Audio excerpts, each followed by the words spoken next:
Welcome back to Switch to Linux. I thought I'd take today just to talk for a few minutes about why I'm not going to be buying the new iPhones. And of course, I've had Apple products in the past. We were of the type before where we just generally were on PCs. We were in that generation that still only used Apples at school. And back in that time, most big businesses only had one Apple computer to convert files to PC. But Apple kind of, they hit a wave. When the MP3 market came out, they hit the first iPods. And then the iPhones came out. And then the tablets and the iPads. Basically, this revolution had occurred, which moved Apple products back into the forefront. And they're still not a huge adoption rate, but they certainly have enough user base that they are one of the major players in the industry. And from here, as a developer of software and mostly websites, I need to have some Apple products laying around just so that I have the ability to test things on it. And also to help clients, if they have an Apple, I might need to boot up the Apple just to see what they're seeing and the way that they're seeing it. So I have a Mac Mini down here, which is pretty old at this point in time, but it serves the needs I have it for. I do have an iPad. I think this is an iPad Air 1, I think. The one that did not have the fingerprint scanner on it. I thought that was just creepy. And so I have one of those. And then the other thing that I still have is I still have an iPhone SE. It does not actually connect to cellular networks anymore, but I do still use it to double check websites on an iPhone, and I will use it as sort of like an MP3 player, things like that. So I don't really do anything major on those. But I kind of made the decision that about a year or so ago that this would be the last iPhone that I actually bought. And to understand, the first smartphone I had was a Commando. So it was an Android, going back, version, 2 or 3, whatever that was. And when that one came out, it was a really good phone. And I used that for about 18 or so months, and it was eventually the battery that started to give out on me. And I had the ability to upgrade the phone at that point in time. And around then, I had enough extra money that, and everyone at that point in time was carrying around tablets. And I'm a web developer, so I had to make sure that websites I was building were compatible with tablets. So I started to look around and see what type of tablet I might want to use. And so what I ended up doing is, I'm trying to think if it was the tablet I got first, or was it the phone I got first. I want to say it was actually the tablet, because I was still a little leery of Apple products. And so I ended up getting an iPad 2. Because we had a store in town that had used iPads. And so I bought an iPad 2 used, and I brought that thing home, and I was very, very impressed. The UI was gorgeous. It worked very well out of the box. It was very classy. It was built well. It had a degree of class. I look at it and go, yeah, this is actually worth the extra cost. And so probably, I want to say it was about 3 or 4 months later is when my Android phone started to give some problems. So I'm thinking, do I want to go to that? I said, well, why don't I go ahead and give the iPhone a try? And the iPhone 4s came out at that point in time. And so with the iPhone 4, I picked up the iPhone 4. And of course, I picked up a nice case with it. So I never had that antenna gate issue, because I always had a big rubber case on mine. So if I would hold up my phone with a big rubber case on it, I would never have any problems with it. So I got the iPhone at that point in time, and we're probably going back, I want to say that was maybe January of 13, I think, maybe. And at that point in time, I looked at the phone, and I'm like, this is really good.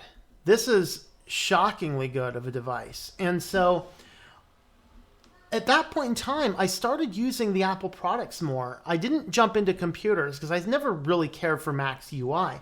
But as far as tablets, as far as phones, the Apple devices had a degree of class in them. They were great products. They looked good. They were built well. Yeah, they have their certain problems. Louis Rossmann did an excellent video detailing the challenges that your iPhones would have over the years, and Apple products in general. And there was certainly some valid criticism. But why is it I decided to stop using Apple altogether? Well, there were a whole bunch of factors that came into it. The first thing is the irritation of the change in the UI. If you used iOS 6, it was absolutely gorgeous. And then Johnny Ives comes up with iOS 7 design, and it looked like a unicorn defecated all over the place. Rainbowy gradients everywhere, flat designs. They got rid of things, and they got rid of things that made the device easy to use. As a web developer, we know that you need to have some degree of subtle effects, not because you're trying to be cool, but because they're useful. For example, the text on the home screen items, right? There used to be a very faint drop shadow behind them. That wasn't there to look cool. That was there because people use their own desktops. And if you put certain wallpapers on your phone, you would not be able to see the text as clearly. So having white text with a black drop shadow means you have a phone system, a text label that you can always read well. Well, they got rid of little things like that. They got rid of the beautiful buttons, the beautiful icons, the beautiful design to go with this modern, flat, boring theme. And I don't like it. I still don't like it to this day.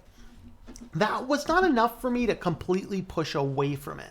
So eventually, when the iPhone died, I looked at the Android and I thought that what Google was doing at that point in time was too invasive. They were basically putting too much stuff in there without enough ability to control. So I had gotten a Commando 2 to replace the iPhone, and just to kind of see how it would work. And what I ended up doing with that is I put it on the account, and I just logged into some things I was doing. At that point in time, I worked with this project that used Google services and things, and I just logged in so I could check the email and check the calendar, which were the things. Well, apparently they had all this other text and all these other things that I couldn't disable from the back end, and so all sorts of people from that company just kept annoying the bejeebers out of me on instant messaging and whatever else. It's like, dude, I'm a contractor. You can't take control of my time like that. So I ended up taking the Android phone back and sticking with the iPhones for a while. So I got a 5C, I think. Or was it? Yeah, I think I went from the 4 to the 5C. So I had the iPhone 5C for quite a while. And that phone there, that was good. But right around that time, they started pushing out iOS 10. And iOS 10 came with a lot of interesting changes. They started putting things in there that would automatically adjust. So literally they were scanning the images and tagging and sorting things. If you have an iOS 10 or above device and you go into your photos and you type in bra, it will literally show you all of the pictures that have a woman's bust on it. I find that to be very inappropriate. And basically, they were automatically tagging things on your device that would do that type of stuff. I thought that was a little bit too invasive. Now, the other thing that they did in iOS 10 that I did not like is they had this find your phone thing with the ability to remotely enable your GPS locations. That to me is a big concern because now it means that anybody, the company alone, could remotely enable the GPS on your device, even though I intentionally turn my GPSs off on phones. That is certainly an interesting thing. And then they got rid of the headphone jack. The headphone jack, the device, I use the headphone jack a lot. They got rid of the headphone jack. They wanted to be like, well, we're going wireless everything, so let's just get rid of the wires. So there was a lot of uproar. They didn't do anything about it. And then all of the other companies, despite polls coming out saying, we want headphone jacks, nearly every phone now is being produced without a headphone jack. And then, of course, they came out last year with the iPhone 10 with this ugly, horrible UI in the notch. People don't like notches. Yeah, every phone company is following the notches. But the other thing that Apple did significantly last year was that price. The first time ever, a phone started at $1,000, and that was really a test. Would people be willing to pay that much for a phone? And they did. Because they have produced such a cult following, such a following of people that would just, no matter what, just be loyal to that phone, to that device, to that company, that they would take their perfectly good phone from the previous year, trade it in on almost nothing, and get an iPhone 10 usually financing it, because guess what? The average American, at least, cannot afford a $1,000 emergency, let alone a $1,000 phone purchase. A lot of people gave up perfectly good, perfectly working, functioning phones for these iPhone Xs. With notches, without headphones, and then with a high price. And now they just keep on making it more and more and more invasive. They start adding more AI. They got rid of your home buttons. They got rid of your basic UI features. Now everything's all gesture based and all this. And these are things I don't want. I don't want my phone to be controlled that way. I don't want the phone to control me that way. So of course you start looking around, and as soon as these come out, the entire world in YouTube starts getting enamored by all of these types of reviews. And I've watched several of these reviews. They're all just, how glorious is this new device? Whoa, this phone's awesome. It is hard to find a review that is actually honest. And that's a scary thing. It's hard to find a review that is actually honest. And so we get this type of stuff where the hype just goes up, everyone's looking at this, and it just pushes the market towards it. And of course, they can't say anything bad because Apple will reprimand you. Well, I don't use Apple products. I don't care. So that's kind of my thoughts on this matter. Now, let's go ahead and have a quick look at their website. So if you wanted to buy a new iPhone now they have the XS, which is supposed to be 10S, and then the iPhone 10s Max. I think this is excessive. Very excessive. So basically they give you a phone that is like the iPhone 10, starting at $1,000, or you can get it from the phone upgrade plan for $50 a month. If you want the Max, you're paying $1,099. By the way, that is just the basic model, which has very little space on it. Let's see if I can actually click through and find a price or anything. So, of course, I can do silver, gold, or black. Let's do that. So, 64 gigabytes, 256 or 512 gigabytes. Now, let's talk about this real quick. As the phone carriers have pushed us more and more and more to doing everything with our phones, we need more and more space, because when's the last time we've gone through and deleted photos? When's the last time we've gone through and taken backups, moved things off of there? No, they want you to use the cloud storage. And it started with, 8 and 16 and 32 gig and just kind of moved up from there. And now we're starting at 64 up to 512. It encourages you to never clean up your space, never clean up anything. And so we're keeping more and more and more of our entire life online. And we're locking it into an ecosystem. We are locked behind this walled garden. We are never getting information off. We have the capability to. We're just not doing it.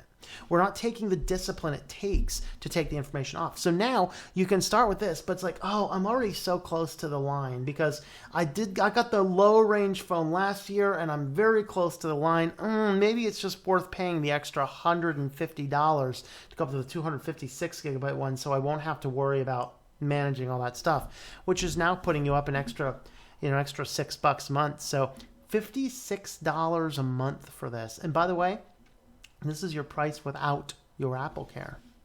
Okay, without your Apple Care.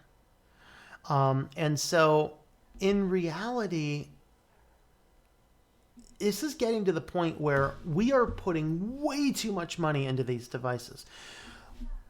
These phones should not be selling that well.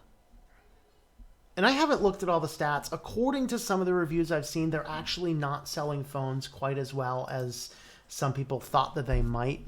But the reality is, if you have a perfectly fine working phone, even if it's a few years old, don't trade this thing in and jump on the hype train and buy the latest one because all these reviews are enticing you to go do that.